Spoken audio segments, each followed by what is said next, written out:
Cześć, tu Jakub Grydziej, wasz przewodnik sudecki i wrocławski. To będzie seria kilku osobnych odcinków publikowanych co kilka dni, w których przejdziemy od Piłsudskiego aż do Uniwersytetu przez Stare Miasto. Zaczynamy naszą wycieczkę we Wrocławiu na skrzyżowaniu ulic Marszałka Józefa Piłsudskiego i Świdnickiej. Po drodze przyjrzymy się wszystkim okresom historycznym miasta. Pierwszym elementem, który przykuje waszą uwagę na skrzyżowaniu Świdnickiej i Piłsudskiego, jest grupa rzeźbiarska Przejście Jerzego Kaliny. To pomnik znajdujący się po przeciwnych stronach skrzyżowania, przedstawiający ludzi zanurzających się i wyłaniających z chodnika. Praca nawiązuje do dawnej rzeczywistości politycznej i zejścia do podziemia transformacji i odzyskania wolności. Jerzy Kalina sam wskazywał, że rzeźba ma wymiar uniwersalny, praca odnosi się do znikania indywidualnego i zbiorowego i że miała wymiar optymistyczny, ponieważ mimo znikania ludzi po drugiej stronie ktoś się pojawia. Następnie wejdziemy pod arkady budynku będącego częścią rozległego powojennego kompleksu znanego jako Kościuszkowska dzielnica mieszkaniowa. Idąc wzdłuż arkad zobaczycie różnorodne sklepy i punkty usługowe, apteki, kawiarnie, księgarnie, sklepy odzieżowe, cukiernie i lodziarnie.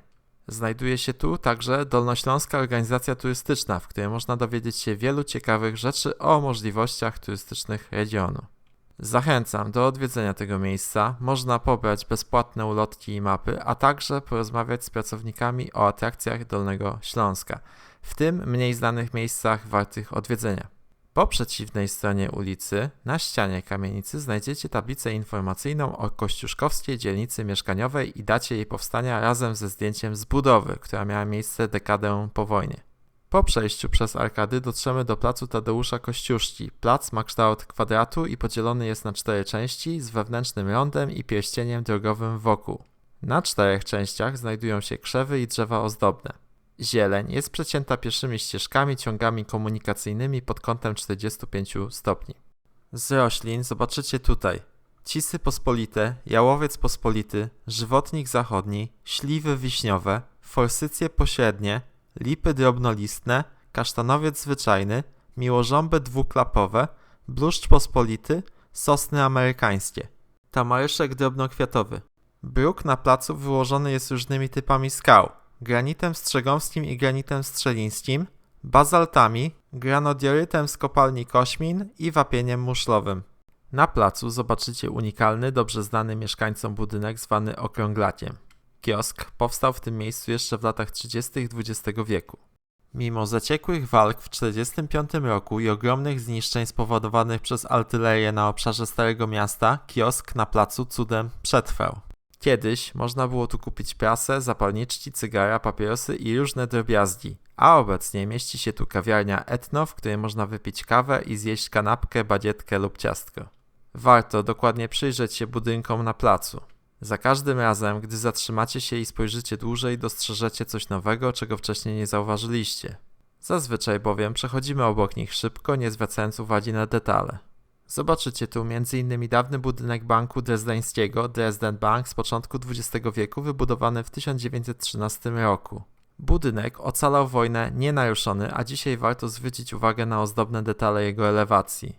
Znajdowały się tu oddziały WBK i Santandera. Obecnie placówka bankowa wewnątrz budynku jest zamknięta. W centrum placu, na skwerze Solidarności Walczącej, znajduje się granitowy głaz, pomnik z 1946 roku, upamiętniający bojowników o wyzwolenie narodowe i społeczne. Na kamieniu widnieje napis bojownikom o niepodległość i wymienione są daty związane z walkami o wolność Polski. Daty upamiętniają uchwalenie konstytucji, zrywy niepodległościowe w czasie zaborów i walkę w czasie wojen światowych. Warto również spojrzeć na dach kamienicy naprzeciwko domu handlowego Renoma. Na dachu znajduje się neon z napisem „Ubezpiecz mieszkanie w PZU” oraz wizerunki 4 złodziei w formie kreskówkowej. Neon został zaprojektowany przez Jerzego Werschlera w 1975 roku i przedstawia krótką wizualną historię złodzieja próbującego włamać się do mieszkania.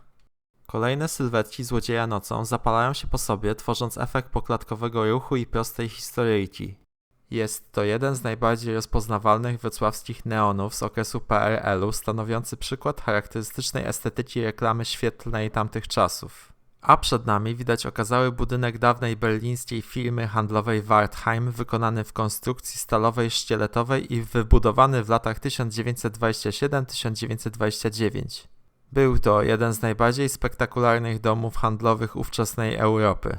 Budowę przeprowadzono w ekspresowym tempie, udało się ją zakończyć w ciągu zaledwie 2 lat. Rodzina Wertheim zakupiła własną cegielnię i hutę, które pracowały wyłącznie na potrzeby tej inwestycji.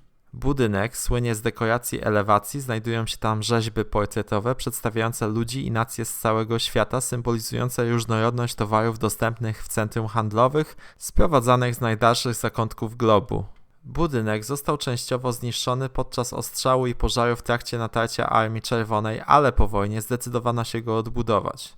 Następnie mieściło się tu centrum handlowe PDT, a obecnie funkcjonuje tu dom handlowy Renoma. W latach 2005-2008 budynek przeszedł rewitalizację i rozbudowę w kierunku wschodnim, powstała wtedy tzw. Nowa Renoma. Warto również wspomnieć, że w średniowieczu, w miejscu gdzie mniej więcej obecnie stoi Renoma, znajdował się kościół Zbawiciela widoczny na starych mapach, który został zlikwidowany w połowie XIX wieku. Pod chodnikiem i domem handlowym wciąż znajdują się fragmenty fundamentów tego kościoła. Przed Renomą ustawiono tablicę upamiętniającą jego istnienie przy dawnych południowych fortyfikacjach obronnych miasta. A stojąc już przy Wertheimie Renomie, warto spojrzeć także na drugą stronę ulicy. Znajdują się tam połączone 2 kamienice w stylu historyzującym i art deco, mieszczące dom handlowy Podwale. Na uwagę zasługuje także kamienica nr 39 z elewacją wykonaną z czerwonego piaskowca z ciekawymi detalami architektonicznymi. Warto przypatrzeć się przepięknie rzeźbionej głowie Hermesa podtrzymującej dwukondygnacyjny cylindryczny wykurz z małą galerią na szczycie. I tak dotarliśmy do skrzyżowania Świdnickie i Podwale. Za kilka dni zapraszam do obejrzenia kolejnego odcinka Podwale Kazimierza Wielkiego. Dziękuję za obejrzenie filmu, skorzystaj z moich usług przewodnickich, link w opisie i do usłyszenia, cześć!